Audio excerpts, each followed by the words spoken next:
So, before we begin, shout out to Mr. Reacticate, also known as the biggest Ada simp around, for just playing along all of this silly-ass cooking that I did for Solo Raid, and along with the suggestions while we were looking at what some of the top spots were doing and trying them out on stream. If you enjoyed this video, please go and check him out as well. I'll put the links in the description, and let us begin. So, Solo Raid.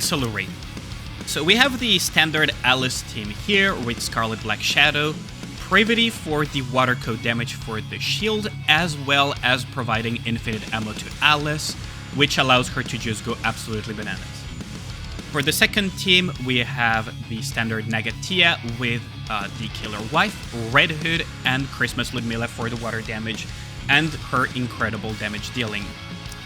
For the third team, we have the Maddie for the Pierce damage bonus that she grants along with all of her other buffs, as well as attack damage. We have Yulha and Maxwell to provide the ridiculous attack buff that she provides, as well as Maxwell's own buff.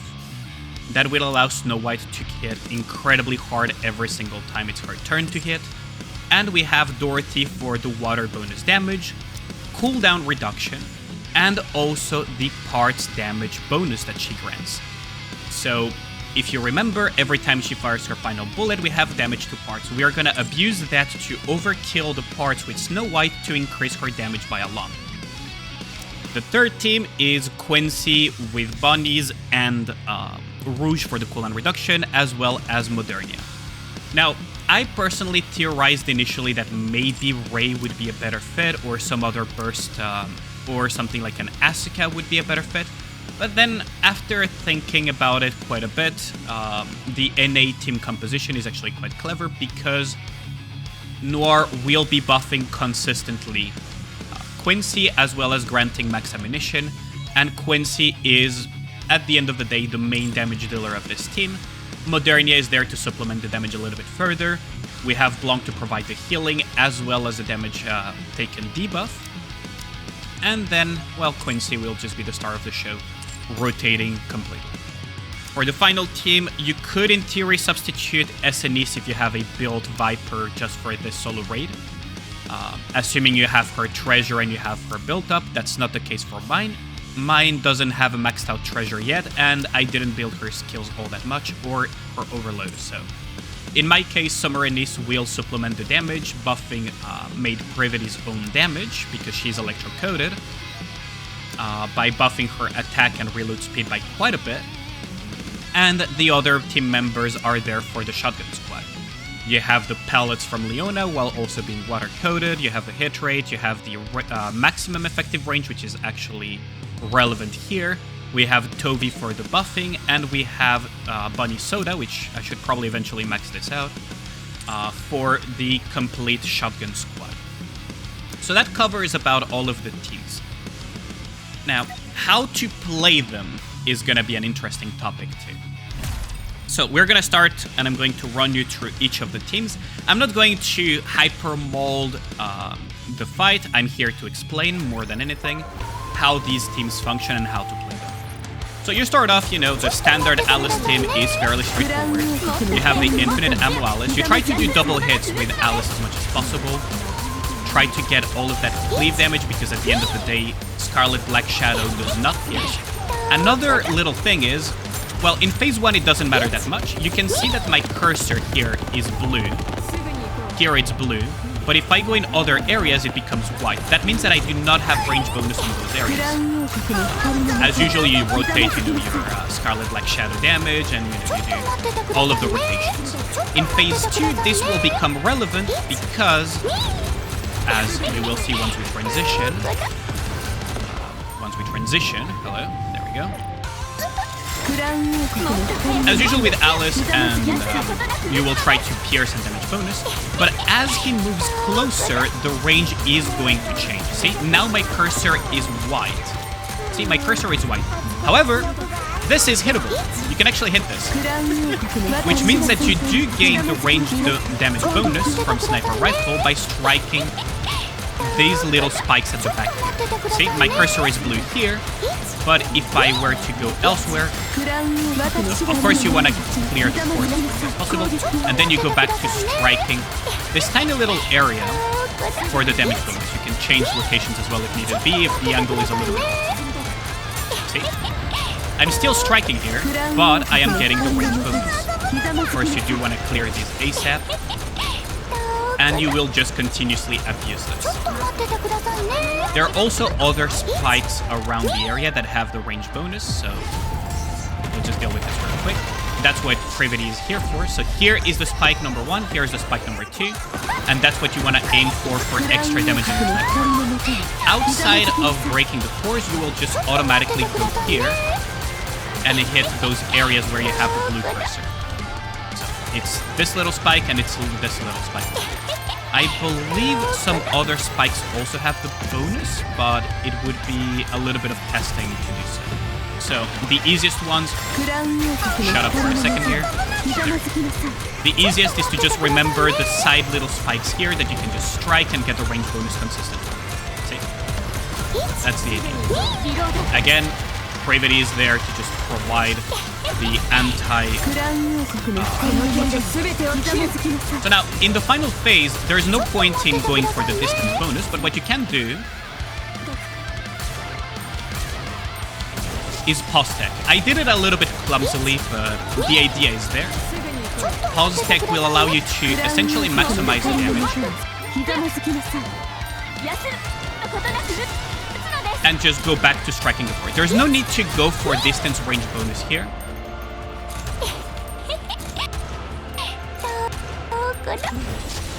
And you go back to striking the board. So there is no need to go for distance range bonus here because striking the core is significantly more valuable than it is to, you know, strike other places. Of course, the score is absolutely garbage because we're just showcasing here. But that's the idea for the Alice team. And now, this idea of the sniper range bonus will persist when it comes to other sniper rifle using teams. You could strike with Maxwell, you could strike with Red Hood, of course, once you have broken the course. And, well, those are about the teams. Now, the idea behind the Red Hood team is quite simple. You save your Red Hood B1, B3 for the final phase so that you have permanent core uptime hits on that and do the most amount of damage thanks to Naga's buff. So, personally, I really like just double clipping here, just go Red Hood, and then swap to Tia. That way, you have full control and visual over what is happening to Tia, and you have a little bit more control over her taunting. You can go back to Red Hood, burst, and just swap to Tia. Clear a little bit of the bombs if needed be by cleaving at the same time. You want to maximize damage at the end of the day.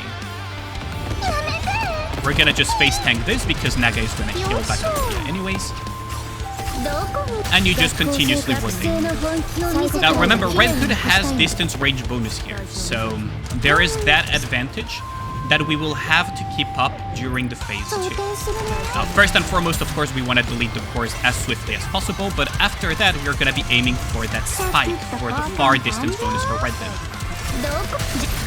Now, MGs get bonus in this distance here, and once it gets close, the main area will be essentially over here at the head. So that is something to keep in mind. And again, we use Red Hood to just delete the cores as swiftly as possible, and then we go strike those spikes. You delete the circles, and you continue just striking those spikes for the distance damage bonus. Because again, Red Hood is a sniper rifle, so this little spike over here is a distance damage bonus. Of course, you want to get rid of the circles so that you don't have to deal with that too much. And you can swap to Christmas Ludmilla, just to make sure that you have the ammunition to delete the circles as quickly as possible. Whenever he does those 2 circles above, it's when he's going to lie down and put his elemental shield. The 2 circles at the front, not too big of a deal. They don't really do much in that regard. It's the 2 circles above that you need to be careful about.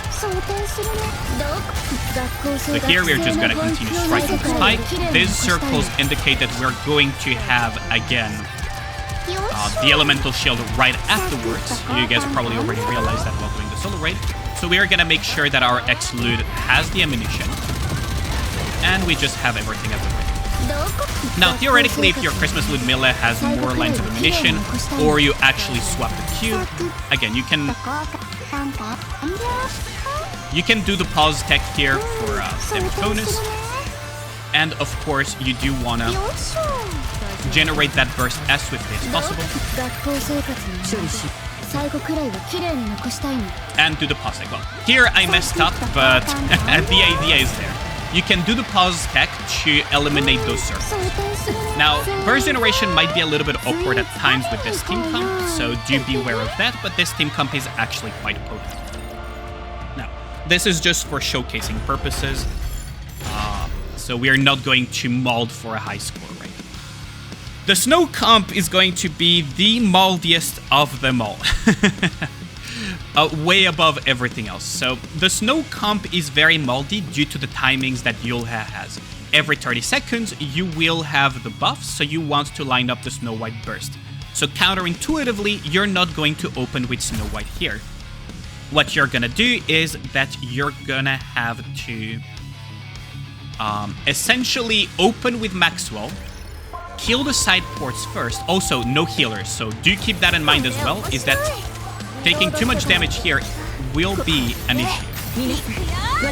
You want to reduce the HP of this as much as possible and then just overkill the part as much as possible. Do beware that the damage could be an issue, in the sense that you have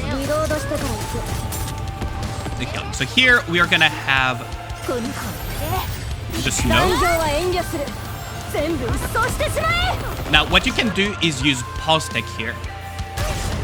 I messed up the angle, but you want to hit both here. My recommendation for this fight with the snow comp is to remove aim assist, just to be able to do those angles without having things hooking up in the wrong locations.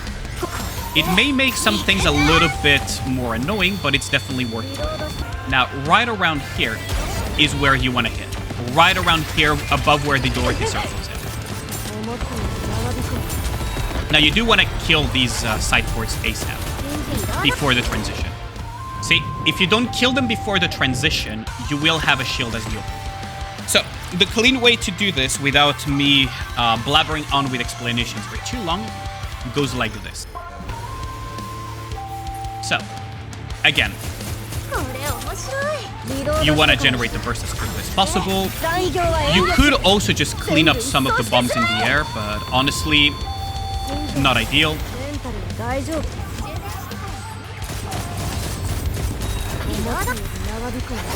You could just clear some of the bombs in the air to reduce some of that damage.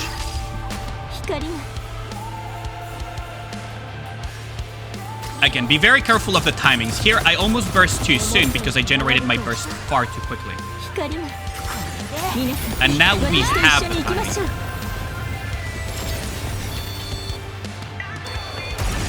There we go, we got both. You can clean up some of the bombs at the end of the day. Survival is still to some extent key.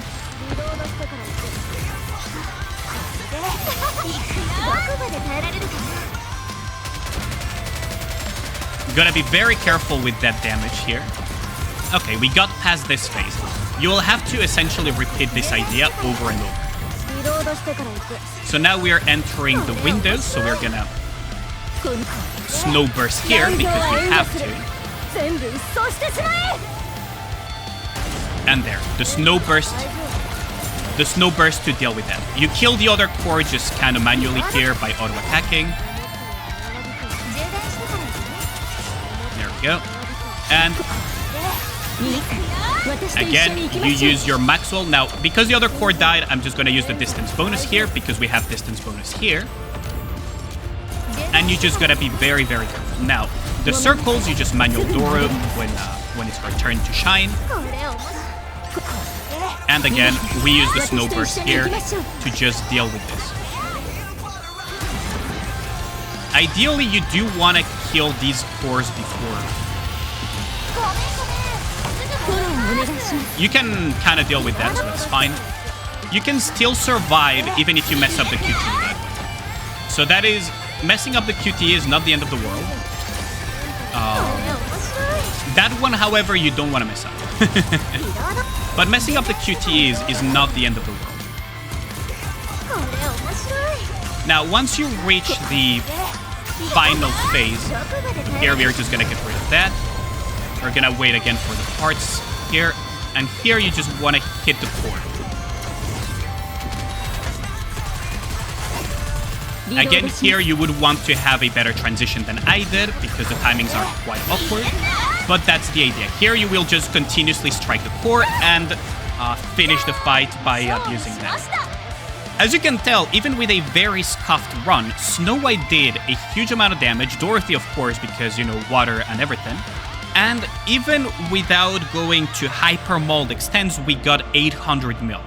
This team comp can do 1 billion and above, considering proper investments.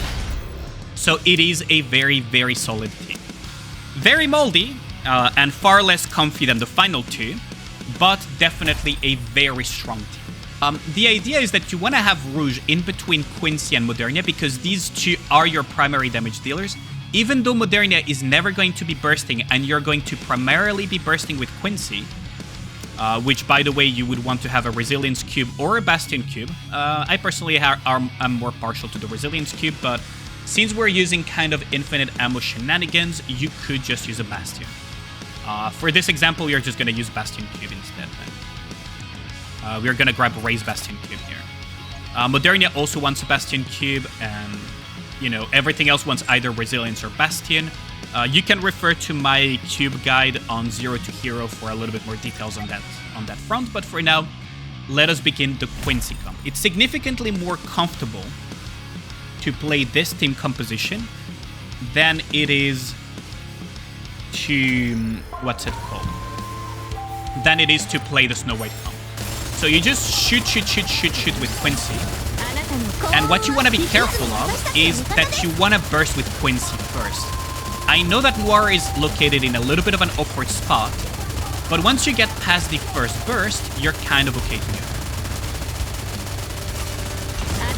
You just want to have that continuous stream of damage that Quincy does. Quincy is just going to annihilate things.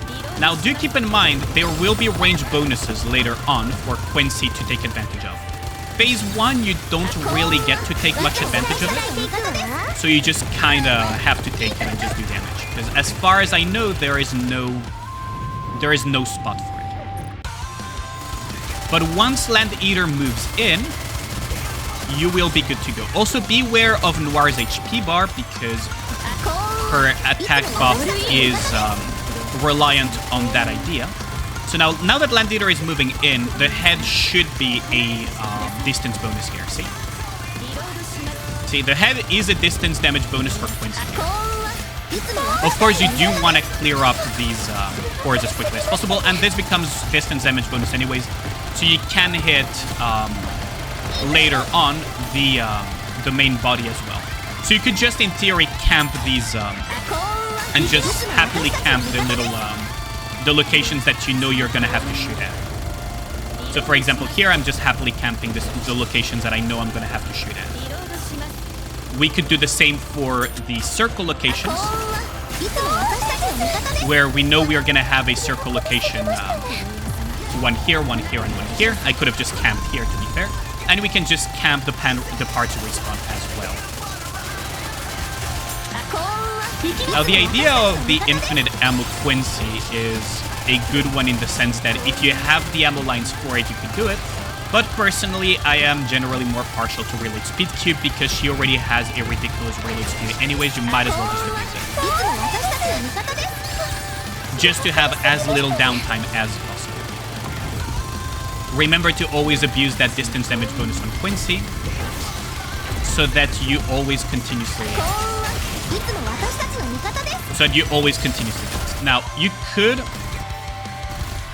use pause tech here, like I'm doing, to keep maximum uptime damage on the core. Now, do remember, because I forgot to do that, use aim assist here for the sake of striking the core continuously.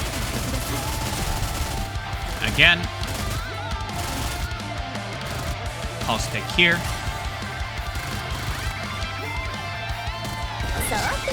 And again, back to burst. Again here, pause tech. So that you can immediately maximize the uptime on the core from Landeater. Again, pause tech, pause tech, pause tech, and again back to the core. That way you waste a minimal amount of time and you get as many core hits as possible. Again, pause tech here, you pause on pause, pause on pause, pause, pause, pause, and back to the core. Essentially maximizing that damage that your Quincy will do to the boss. Now for the final QT, you don't need to bother because time will run out before it kills you, and that will be the idea behind Quincy. Quincy will be the primary damage dealer, Modernia will also do her damage. This team can be a little bit FPS reliant due to using same for the Ludmilla comp, but overall that's the idea. You do want to be very careful with this team because it has no healers. And because it has no healers, the issue will be that if you take too much cheap damage, and this boss has a lot of it, and this boss has a lot of cheap damage, you do want to kind of cleave here so that they kill these parts ASAP by cleaving them apart. You can swap around to Privity to just cover some of that damage. And go back to Toby. So again, cover the damage with iframes. The flares are iframe. And you go back to Toby. Again, the flares are gonna go to my Privity because she's my highest damage Nikke. And we just cover the rest. The bombs are gonna be an issue, so we could cover some of the damage. Just to be a little bit careful. And generally just clear them with soda and clean up the cores as swiftly as possible. Again, damage bonuses here for distance. Toby has one here, but the one that you care about is shotgun, which is this area. That's the area that you care about when it comes to damage bonuses with the shotgun squad. Essentially, you're going to always sit your cursor around this area here. Okay. See how there is like the little blue crosshair? Again, we're manualing Toby for the sake of we're manualing Toby because she's water element and we can just clear the bombs very quickly. The idea is gonna be, again, be very careful of the damage that the Nikkes take and cover when necessary. Or clean up when necessary. And just clean these cores up, essentially. The entire thing is very much just hold left click and just be careful of the damage, swap around when needed be, and if there are flares, especially in phase 1, you just want to be careful with those. After that, it's just a matter of being careful that you don't get those circle QTEs failed out. Now, the transitions can be a little bit awkward, so always keep that in mind. Transitions can be a little bit awkward with this one, especially when dealing with the QTEs here. But again, you can use pause tech to just get rid of them and just go back here. Again, you pause tech, pause tech, pause tech, pause tech, and pause tech here. And we go back to the core. And you want to kind of clear these circles as quickly as possible. You can just manually clear them like this. But you do want to clear them ASAP for the sole reason that a failure at this stage will actually mess you up. So again, you can pause tech, pause tech, pause tech, pause tech, and there we go, and swap back. That way you don't do this drag that I did earlier, because if you drag, you kind of lose out on damage because you're not striking the core as much as you could. And that is the idea behind the shotgun comp, which covers all of the compositions at the moment. Now, in theory, yes, you could replace Summer and Nice, as I said, with... You could do some replacements, some mix and mashing. You could completely forego the idea of the Snow team, even though it's quite a potent team, as you saw.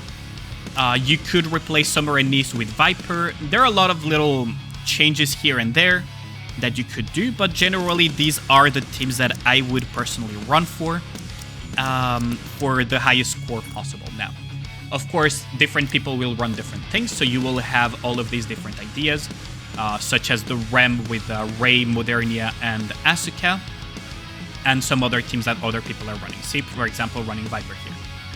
Happy hunting and have fun with the solo raid.